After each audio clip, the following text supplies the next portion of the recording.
Ang panahon ng tag-ulan, ng malamig at preskong panahon na tumutulong sa mga puno para magsibol ng mga bagong dahon at humuhugas sa mga karumihan ay hindi pa natatapos. Patuloy sa pagdating ang mga araw at gabi kahit sa anong panahon.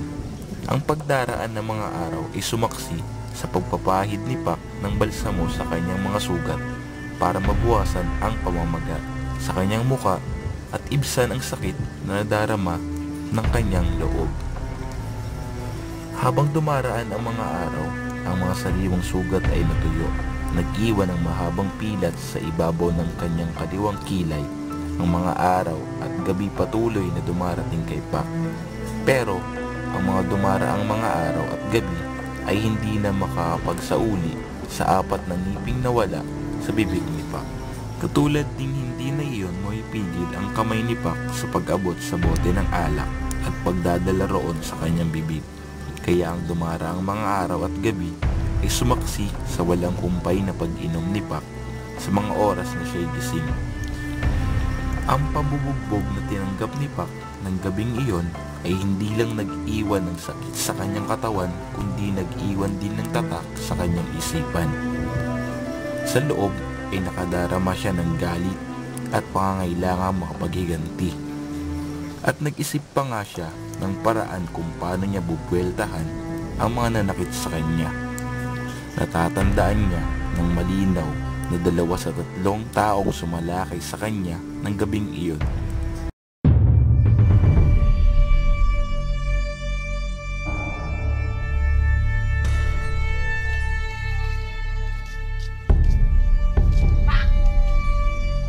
Pak na lasinggero! Pak na bakit?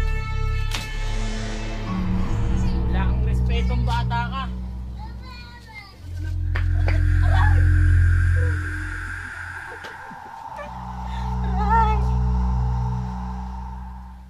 Aray!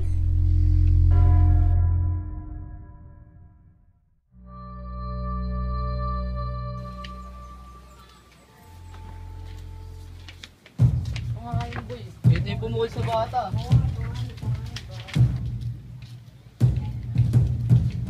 Uy!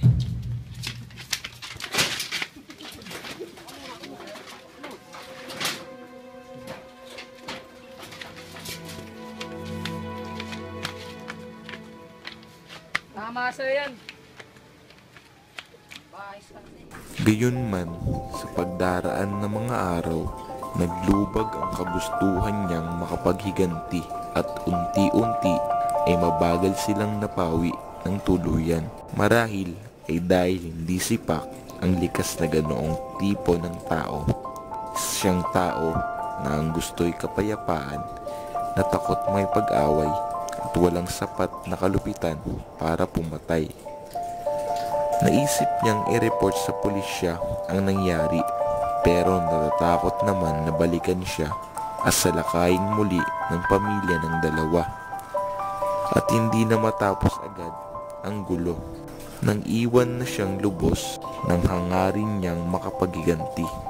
Naisip na lang niya, kalimutan mo na yon. Minsay ang sarili pa nga ang sinisisi niya sa pagsasabing hindi niya dapat pinukol ang bata. Gayunman ay naiwan ng wasak ang kanyang isip tulad sa isang pirasong salamin na binasag at paulit-ulit na dinurog. Lahat ng nangyari lumikha ng ganap na pagbabago kay Pak. At kahit nagawa niyang hamigin ang sarili, hindi na siya magiging tulad pa rin ng dati. At mahaba-habang panahon bago niya maibalik ang sarili sa normal. Ang buhay niya ay kontrolado ngayon ng takot. Hindi na siya makapangahas na lumabas ng bahay niya sa gabi at hindi na kailanman nagtungo sa bahay ni Lungkay. Maliban na lang sa kalagitnaan ng araw o sa araw ng Sabado at Linggo. Tuwing makakarinig siya ng kaluskos ng taong lumalakad sa kanyang likuran, itutulak siya ng takot na lumingon at tumingin. Minsay wala namang kahit ano doon. Kung naglalakad siya nang wala sa loob at naririnig niya ang ihip ng hangin sa mga puno. Lulundag ito sa takot ang puso niya at bibilis ang kanyang kaba. Wala siyang magagawa kundi mapako sa kinatatayuan at pawisan. Sobra ang kanyang nerbiyos na minsay di niya mapaghiwalay ang realidad na nangyayari sa kanyang mga takot at panaginip. Natakot siya sa dilim. Natakot sa malalakas na ingay at sa mga maingay na nagpapaalala sa kanya sa mga tunog na naririnig niya ng gabing iyon.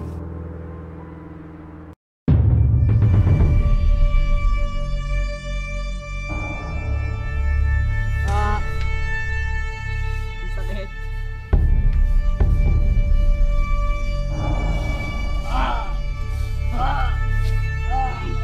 Ano? Uulit na kayo sa mga pinagagawa niyo sa akin? Dapat lang yan sa inyo. Ha? Ha? Ikaw. Ha? No. Aganti na rin ako sa inyo.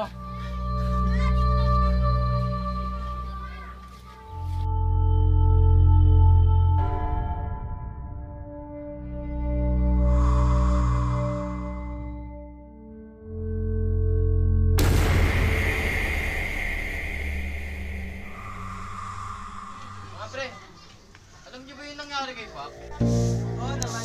Ang balita ng pambubugbog kay Pak ay agad-agad na kumalat sa nayon at hindi nagtagal ay iyon na lang ang nasa labi ng mga tao. At sa ayos ay wala na iyong katapusan. Gayunman, walang bumabanggit ng tungkol sa mga taong may kagagawan ng pagkalagas ng mga ngipin ni Pak, ay walang nag-abalang mag-imbestiga o magsampa ng reklamo laban sa mga taong sumalakay sa kanya. Nag-ipon-ipon ang mga tao sa nayon para pag-usapan ang nangyari sa gabing iyon. Isang grupo ng mga taong nag-usap tungkol sa iba't ibang dahilan na humanga sa pangyayari at lahat sila'y nagkaisa na inabot lang ni Pak ang dapat sa kanya. Bagamat sila'y walang aktibong kinalaman sa usapin, naisip din nila iyon. At ngayon, pinag-uusapan nila iyon ng may kasiyahan. Yung mga kasama lang ang usapin namin. Pag-usapan lang natin yung tungkol kay Pak. Teka, ano nga ulit sinabi mo? Pag-usapan natin yung tungkol kay Pak. Ano ba nangyari kay Pak? Di nyo ba alam? Nabugbog si Pak dahil sa pananakit niya sa bata. Oh, totoo pala yun. Akala ko chicks lang. Eto pa. Balita ko, yan palang si Pak. Kinakasama niya pati yung madrasta niya. Sinasabi ko na nga ba may pagkamanyak talaga yung Pak na yan eh. Tignan mo pati yung madrasta niya, kinakasama niya na.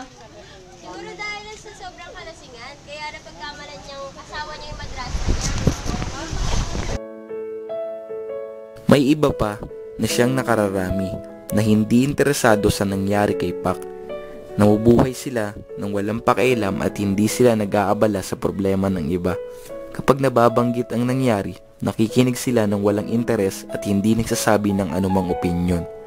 Wala silang ipinakikitang awa o simpatya kay Pak kaugnay ng mga nangyari at wala silang hangaring mapasangkot. Iisang bagay lang ang laman ng isip ng grupo ng mga taong ito. Wala akong pakialam. May isa pang grupo ng tao na may makataong pakiramdam at nakakadama ng awa sa taong pinagsasamantalahan o naging biktima ng pang-aapi. Pero sa nayong ito, ay hindi ito marami. Ilan sa kanila'y lihim na naaawa kay Pak sa pagkakabugbog dito, bagamat hindi pa nila tinatanggap ang katotohanan na hindi nito inaasawa ang sarili niyang madrasta. Sa paanong paraan naman tayo makakatulong kay Pak? Sa paanong paraan na hindi tayo madadamay sa gulo? Sino ba maglalaki ng pera para sa Sino? Sino? Ikaw? Baka madamay ka sa usap-usap. Sige,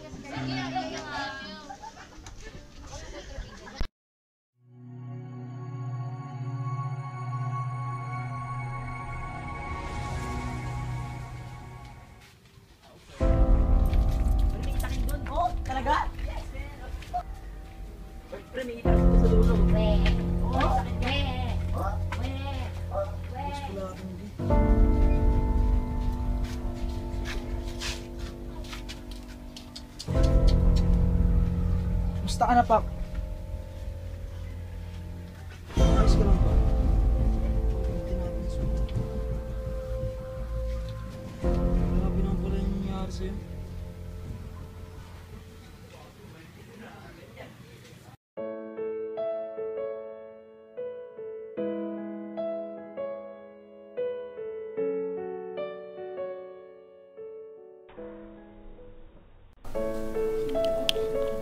May sapat na ideya si May Somsong sa nangyari kay Pak. Nagawa niyang hulaan sa pamamagitan ng mga pasa sa mga hiwa at sugat na madali namang makita. Kaya hindi niya iniwasang sumunod sa mga pinag-uutos ni Pak na tulad ng pagsasaing o pagbili ng alak. At sinikap din niyang huwag gaanong lumapit at abalahin ito. Maliban sa kalaliman ng gabi, kapag nakatulog na si Pak sa kalasingan, ikakabit na niya ang kanyang kulambo at maghihintay siyang nakabantay. Kapag hindi na ito kumikilos, gagapang na siya sa loob ng kulambo nito.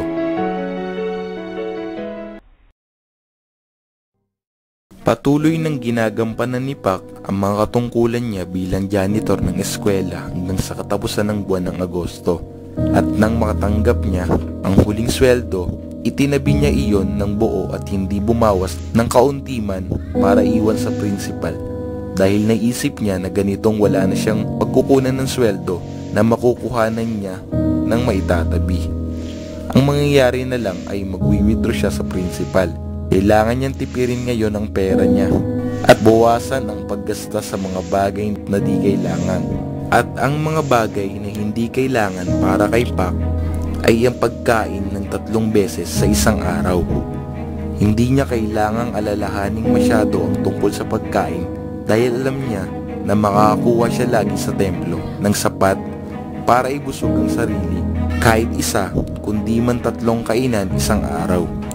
Mas nag-aalala siya kay May Somsong na hindi na makakain ng sapat araw-araw.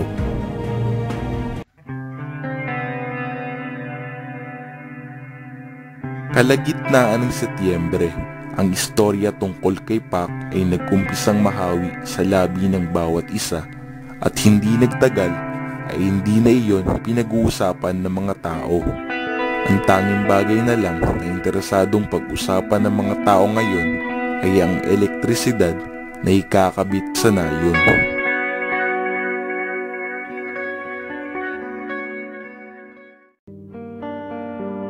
Lahat ng tao sa nayon ay porsigidong makatulong sa mga trabahador sa paglagay sa lugar sa mga konkretong poste para mas mabilis na matapos ang trabaho.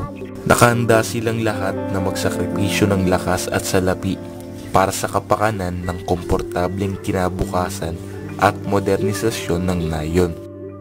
May mga taong nangangarap ng makapag-ari ng telebisyon, refrigerator o ventilador. Hindi na nila aalahanin ngayon ang pagsisindi ng gasera na hindi pa makakapagbigay ng sapat na liwanag para ilawan ang kanilang paligid.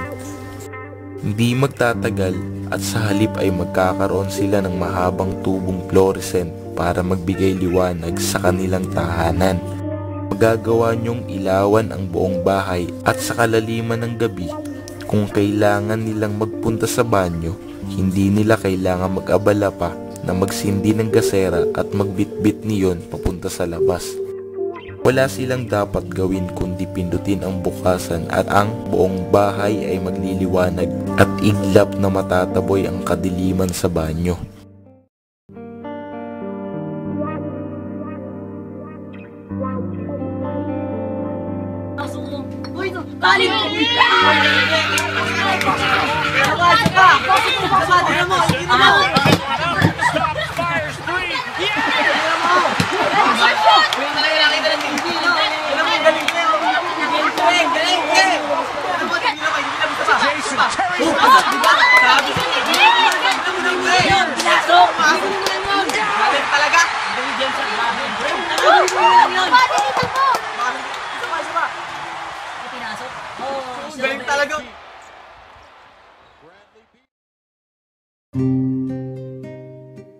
Hindi natutuwa si Pak tungkol sa pagkakakabit ng kuryente at wala siyang nadaramang inggit o panibugo sa iba.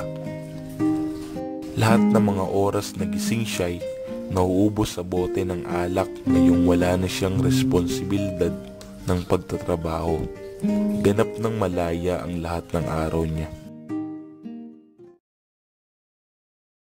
Ginugol ni May Sumsong ang maghapon sa paggala ng walang direksyon sa lahat ng lugar. Suot niya ang paborito niyang blusa na pulang bulaklakin, na ang kulay ay kupas na ngayon at hindi pa sapat iyon. May mga punit na sa bandang likod. Walang ganap na makapagsabi kung gaano siya kaligaya, pero naglagay siya ng pulang bulaklak ng gumamela sa likod ng kaliwang tainga niya. Gumala siya at nakisalamuha sa mga babae sa nayon, at nang dumating ang oras ng paghahanda ng tanghalian, gumala siya sa kusina at nanood sa preparasyon ng pagkain. Napahiya ang mga babae sa nayon sa pagtanghod niya at tinangka ng mga ito na siya'y pagtabuyan. Pero sabi ng mga kabataang babaeng taga-Bangkok ay dapat talaga silang humanap ng pagkain may bibigay sa kanya. Awang-awa ang mga ito sa kanya, kaya walang naglakas na loob na tumanggi. Naglunoy si May Sumsong sa atensyong inuukol sa kanya ng mga kabataang babae at punong-puno ng interes na pinapanood niya.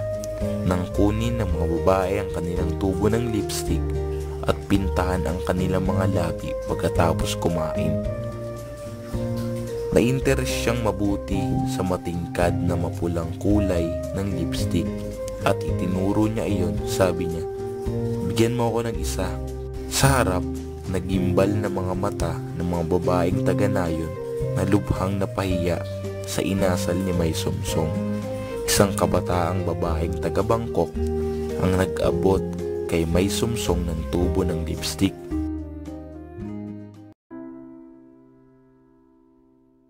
Ang modernisasyon na dumating sa nayon, hindi nagtagal ay naging ordinaryong bagay na lang dahil kinasanayan na iyon ng mga tao at ang tuwang naghari noong unang ikinabit ang kuryente ay namatay na.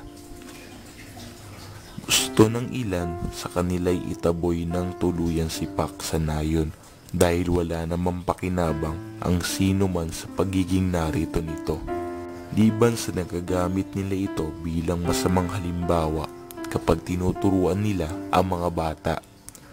Ang tanging bagay na pumipigil sa kanila'y si Luangpo na tumatangging ipagtabuyan si Pak dahil doon ito naninirahan sa lupa ng templo. Kasabay ng pagkakaroon ng interes kay Pak, tumitingkad ang pagiging abnormal ng kondisyon ng lalaki. Lalo pang nanilaw ang kanyang balat na para bang pinulbusan niya ang sarili ng turmeric at iba't ibang bahagi ng kanyang katawan ang tinubuan ng mga pasa at mamula-mula na may merdeng mga marka. Ang sakong niya ay lubhang na magana, para bang namemeligro na iyong pumutok, at bagamat ang katawan niya'y patpatin at tuyo, malakit pamamagang kanyang tiyan ang nagbibigay sa kanya ng itsura ng isang buntis na babae. Sa nagdaang panahon, si Pak ay ginagamit bilang magandang halimbawang isang mabuting kabataan sa nayon. Pangaralin ng mga magulang ang kanilang mga anak sa pamamagitan ng pagsasabing, "Bakit hindi kayo tumulad kay Pak?" At ngayon, si Pak ay minsan pang ginagamit na halimbawa upang ipakita na hindi na kailangan maghintay muna ng kamatayan para tanggapin ang resulta ng masamang gawa o para mahulog sa impyerno. Tumanggap na siya ng kaparusahan ngayon dito sa buhay na ito.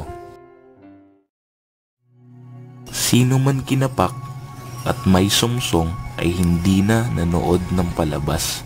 Si Pak ay natatakot lumabas sa dilim at si May Sumsong ay natatakot pa rin na kailanganin niyang isauli ang lipstick, kaya hindi nangahas na lumabas ang dalawa. Tinangka ni Lungkay na patigilin siya sa pag-inom, pero huli na. Hindi titigil si Pak at hindi niya iniisip ang posibilidad ng pagtigil. Pinayuhan siya ni Lungkay na pumunta sa kabayanan at magpatingin sa doktor. Pero ganito lang ang naging sinagot ni Pak. Ayos lang ako, wala akong sakit. At ayon sa pagkaunawa ni Pak sa salitang ayos si Pak at magpapatuloy na ganoon. Kahit papalapit na ang panahon ng taglamig. Ang totoo, sa ganang mga taga-nayon, hindi talaga istorbo ang panahon ng taglamig. Dahil ang panahon ay hindi singlamig ng ibig ipakahulugan niyon, lumalamig lang ng kaunti ang panahon at nagiging mas maginhawa.